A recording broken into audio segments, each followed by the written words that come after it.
దేవుని పరిశుద్ధ నామమునకు మహిమ కలుగును గాక.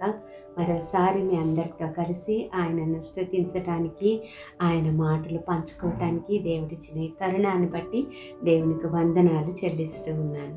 ఈరోజు మనకున్న వాగ్దానము లేక మనకి ఇవ్వబడిన దీవెన సంఖ్యాకాండము 6వ అధ్యాయము 26వ వచనం యొక్క చివరి భాగంలో మనకు కనబడుతుంది. ఇక్కడ ఏమని వ్రాయబడి ఉందంటే, నా నామమును ఉచ్చరించుట వలన నేను వారిని ఆశీర్వదించెదను. నా నామమును ఉచ్చరించుట వలన నేను వారిని ఆశీర్వదించెదను. ఎంత గొప్ప నామం అండి!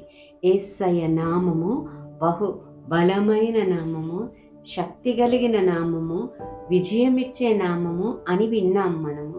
ఇక్కడ ఆశీర్వాదం ఇచ్చే నామము అని చూస్తూ ఉన్నాము. ఆయన నామము ఆశీర్వాదాన్ని ఇచ్చేటటువంటి నామము. అయితే ఈ నామాన్ని ఎప్పుడు ఉచ్చరించాలి అనే ప్రశ్న మనకు రావచ్చు.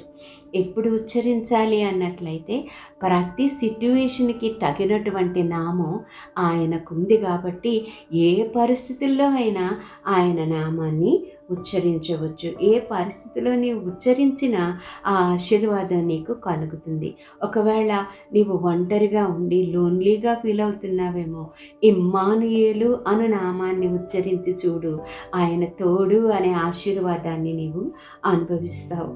ఒకవేళ నీవు బలహీనంగా ఉన్నావేమో, నీవు ఒకసారి బలవంతుడైన దేవుడు అనే నామాన్ని ఉచ్చరించు, నీ బలాన్ని నీవు ఆశీర్వాదంగా పొందగలుగుతావు.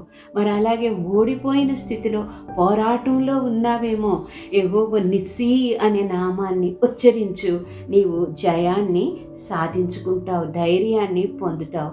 అలాగే రోగివై ఉన్నావేమో, రాఫా అనే ఆయన నామాన్ని ఉచ్చరించు, ఆశీర్వాదాన్ని నీవు పొందుకుంటావు. ఇలాగా ఒకటి కాదు, రెండు కాదు, నీకున్న అన్ని సిట్యుయేషన్స్కి తగినటువంటి అన్ని నామాలు ఆయనకు ఉన్నవి. అవన్నీ కలిసినటువంటి మహోన్నతమైన నామము యెహోవా. ఆ నామాన్ని ధ్యానించి, ఆ నామాన్ని ఉచ్చరించి ఆ ఆశీర్వాదాలన్నీ మనం అందరం పొందుతాం కాక.